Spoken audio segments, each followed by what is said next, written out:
Hej og velkommen til en mere episode af Tittebø. I dag skal vi udforske en af de mest hjemsøgte steder i Hjortkær. Så vi kan se bag mig Hjortkærhallen.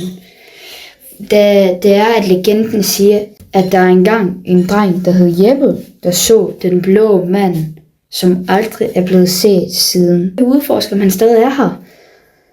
Så ja, lad os komme i gang. What the fuck? Hallo, hvis der er nogen herinde, så tag bruseren.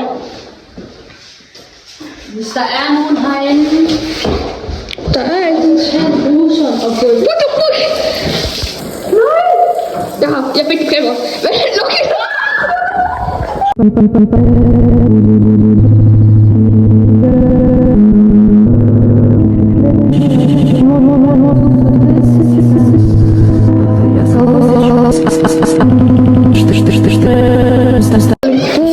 Okay. Kom, vi går bare hele vejen igennem. Husk at låse døren op. Den plejer altid at være låst.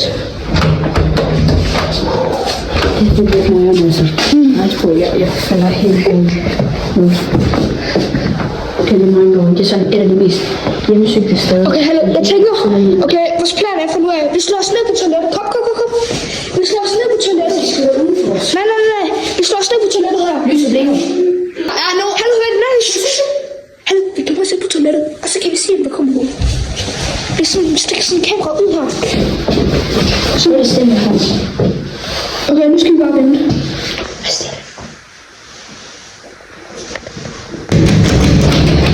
What the fuck?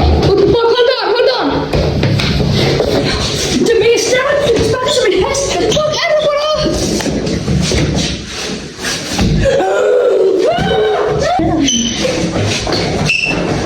Jeg tror, der er fri bane. Okay.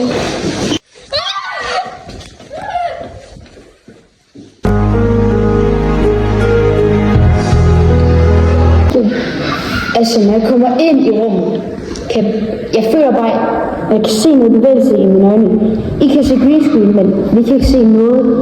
Men jeg kan bare se et lys var tændt inde ved bruseren. Og så er det først efter optagelsen, at vi ser, at der faktisk er noget derinde.